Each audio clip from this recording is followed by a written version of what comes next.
पहली ये जीते तो घुसपैठियों के वोट से और वो जीते तो राष्ट्रवादियों के वोट से। घुसपैठिया सवेरे उठे नहाए चाय न लगाए टीका रोज लगा दे तो उसका नाम गुरु। तो इसलिए मैंने कहा कि आपको टीका तो सनातनी तो हम भी हैं। नहीं आप भी हैं, इस देश में रहने वाला सनातनी ही है। और जब से ये सरकार आई है तब से जो हमारी खोई हुई संस्कृति को खोई थी उसको नई पहचान दिलाने का काम माननीय मुख्यमंत्री जी ने किया है। और देखिए हमारे जिन्होंने अभी एक आपके बगल में बैठे थे जो करीबन 70-75 साल के थे, जिन्होंने कई सरकारों को देखा, उन्होंने अभी कई बयान दिए। उन्होंने कहा मंदिर एक घर 4 घर छोड़ के एक मंदिर हुआ करता था, वो भगवान और वो मूर्तियां कहाँ गई। तो ये वो बताए ना, उन्होंने तो पूरा शासन देखा है, हर सरकार का शासन देखा है। वो बताए ना कि हमारे राम जी टेंट में क्यों बैठे थे।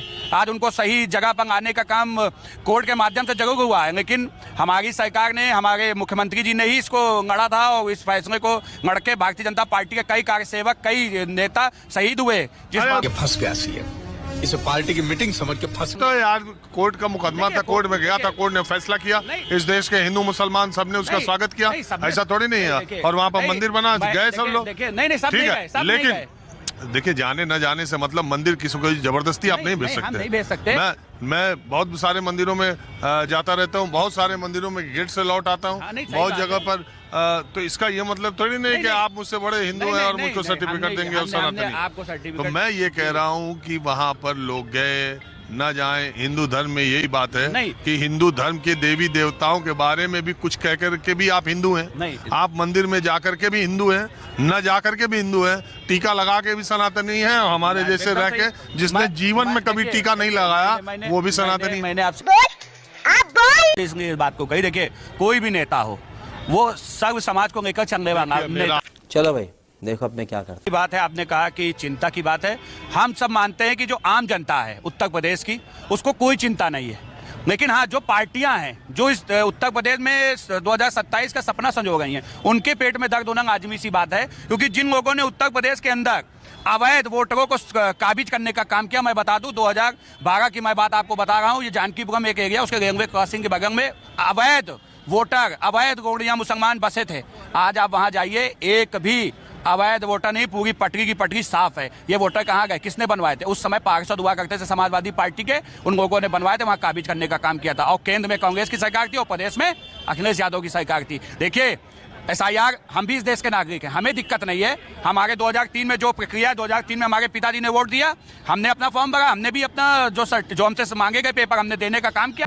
अच्छा, इसमें समस्या किस बात की है? लेकिन हाँ, मैं एक चीज और कहना, तो SIR जरूरी क्यों है? आप SIR को समझिए। हमारे देश के जो संसाधन है, जो देश हित में है, जैसे लोगों को रोजगार से आगे, बगल में नगर निगम है, नगर निगम में जो हमारे कर्मचारी हैं, जो दलित है, जो शोषित है, जो वंचित है, जिनको अधिकार, जो देश की लोकतांत्रिक जो सुविधाएं हैं जो हमारे देश के लोगों को मिलनी चाहिए, वो अवैध घुसपैठिए लेकर अभी तक बंगाई चाट रहे थे। वो अवैध वो कर्मचारी बने बैठे थे, उनको हटाने का काम हमारी सरकार ने शुरू किया, योगी जी की सरकार ने शुरू करने का काम किया। तो हमारे देश के अंदर जो हमारी सुविधाएं हैं वो हमारे गरीब शोषित वंचितों के लिए है, ना कि अवैध वोटरों के लिए, अवैध लोगों के लिए। कितने साल से मोदी योगी की सरकार है? Good question.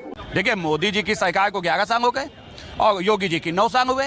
और रही बात, तो जिन वोटरों के बदौलत विपक्ष को आप कह रहे थे वो वोट बनवाए थे और उन वोटरों से सरकार उनकी बन जाती थी और संसाधन पर कब्जा करते थे, तो उन्हीं वोटरों के द्वारा चुनी गई ये दोनों जगह डबल इंजन की सरकार है, ये ना माना जाए? देखिए उन लोगों ने वोट नहीं दिया। अगर वो जीते, अगर अखिलेश जीते, कांग्रेस जीती, तो घुसपैठियों के वोट से जीते, तो योगी जी और मोदी जी की जीत को घुसपैठियों या उन्हीं वोटरों के वोट की जीत ना माना जाए? देखिए मोदी जी ने ऐसा किया ना, चुनाव आयोग ने किया ना, और मोदी जी की सरकार है। तो इनके पे अगर मोदी जी को घुसपैठियों ने वोट दिया तो मोदी जी कभी भी चुनाव आयोग करे कि आज आप ये कह रहे हैं कि घुसपैठियों के वोट से ये लोग जीतते, सरकार बनाते, तो इसका मतलब जो भी जीत रहा है वो भी घुसपैठियों का वोट पा रहा है, नहीं पा रहा? देखिए बात तो सही है। पहली ये जीते तो घुसपैठियों के वोट से और वो जीते तो राष्ट्रवादियों के वोट से। घुसपैठिया बांग्लादेशी यहाँ पे बसा हुआ है, क्योंकि हमारे कितने साल में योगी जी ने अपने सरकार में, 10 साल में, आप मुझे वो संख्या बता सकते हैं कि बांग्लादेशियों को चिन्हित किया? अभी नगर निगम में डिटेंशन सेंटर बनाने की बात की, 3 जगह यहाँ बस्तियां लखनऊ में चेकिंग हुई, उसके बाद शांति है। आप भी देख रहे होंगे। सुनिए, पहली ही जगह जो देखी गई वो लखनऊ, उत्तर प्रदेश के DGP के घर के पास। तो वो डीजीपी जो 10 साल से डीजीपी अलग अलग लोग रहे और उन्हीं के घर के पास अवैध लोग अगर बैठे हुए थे और पुलिस का मुखिया वो चीज नहीं देख रहा था, ये तब जब बिहार के बंगाल के चुनाव की घोषणा हुई तब वहां पर घुसपैठिए खोजे जाने लगे। दूसरी जो जगह है जहां पर मंत्री आवास है उसके सामने की जगह है, बगल में पुलिस चौकी है, वहां पर सर्च हुआ, पुलिस चौकी बगल में और मंत्रियों का आवास सामने, उस जगह पर अगर ऐसे अवैध लोग वहां पर वैसे तो वो एलडीए की खाली जमीन दोनों जगह थी, गरीबों को वहां से उजाड़ के फेंकना था, तो नाम ये लिया गया कि अवैध का जांच हो रही है, उनकी जोगी झोपड़ियां तोड़ दी गई, एलडीए की जमीन खाली करा ली गई। ज्यादा से ज्यादा ये मेरा क्या कर लेंगे भाई, मैंने बताइए क्या कर लेंगे। बहरहाल तथ्य यही है जो मैं आपको बता रहा हूं, और डिटेंशन सेंटर खुलेंगे। हमें भी इंतजार है कि हम भी जाने कि कितने बांग्लादेशी और घुसपैठिए उत्तर प्रदेश में हैं। वो संख्या योगी सरकार साल भर बाद, 6 महीने बाद, चुनाव के पहले कभी भी जारी करे और पता चले कि वो घुसपैठिए कहां थे और क्या कर रहे थे। बहरहाल मेरा ये कहना है कि योगी जी ने भी तो कह दिया था जब पंचायत चुनाव और स्थानीय निकाय के मतदाता सूची आई और इस वाली मतदाता सूची में कुछ 4 करोड़ वोटों का अंतर, कुछ तो योगी जी का भी तो एक बयान आ गया था।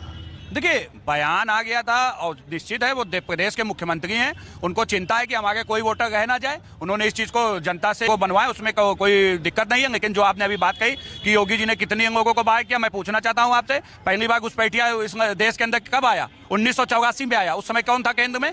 कांग्रेस की सरकार थी और लगातार घुसपैठियों को बढ़ाना। एक दिन में घुसपैठिया उत्तर प्रदेश देश में नहीं आए हैं। 1984 से जब कांग्रेस की सरकार थी तब से लगातार एक धीरे धीरे करते हुए एक बढ़ गया पूरा हिसाब, वो एक दिन में बाहर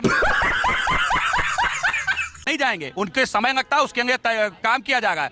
लेकिन सबसे बड़ी चीज है, आप देश हित में कोई काम होता है तो ये जो अखिलेश यादव हो चाहे ममता दीदी हो, इनके पेट में दर्द होने लगता है, क्योंकि इनको पता है कि आज जब घुसपैठिया देश के बाहर जाएगा तो इनकी जो सिंहासन है वो डोंगने लगेगा, इसलिए इनके पेट में तो कह रहे सिंहासन पे जो बैठे हैं वो घुसपैठियों के वोट से बैठे हैं। कोई हम तो कहते हैं ना कि आप आइए, हमको तो कोई डर नहीं, भारतीय जनता पार्टी तो SIR का कुछ होने वाला खेल खत्म।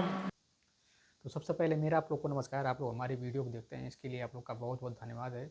मैं आपके लिए इस तरह की वीडियो बनाता रहता हूं। जैसे कि आप लोग पीछे देख चुके हैं, कुछ लोग का यहाँ तक मानना है कि जो है कांग्रेस की सरकार में जो है बांग्लादेशियों को जो वजह से कांग्रेस जो सत्ता में रहती थी और घुसपैठियों की वजह से, उनकी वजह से इनकी सरकार बनती थी, और जो है सपा की सरकार भी बनती थी तो घुसपैठियों की वजह से बनती थी।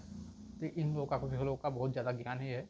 तो क्या जो है पहले की सरकार घुसपैठियों को उससे बनती थी, तो अब की सरकार जो बनी हुई है केंद्र में और राज्य में, क्या वो नहीं थे घुसपैठिए? उसको नहीं मानेंगे तो ऐसे तो माना जाए कि सत्ता से जो है इनको बाहर करना चाहिए, केंद्रीय सरकार और राज्य सरकार को सत्ता से बाहर निकालना चाहिए, क्योंकि वही लोग तो इनको भी वोट मारे हैं। लेकिन घुसपैठिए की बात अगर होता है तो घुसपैठिए कहाँ पे हैं? सरकार तो कोई आंकड़ा दे नहीं रही है घुसपैठियों के बारे में। लेकिन कुछ लोग आंकड़ा देने में तुले हुए हैं, जिनको कुछ जानकारी नहीं है, वो लोग आंकड़ा देने बहुत तेज बन रहे हैं। उनको आंकड़ा पता कहाँ से मिल जाता है वो लोग बता रहे हैं, अब सरकार कोई आंकड़ा देने को तैयार नहीं है।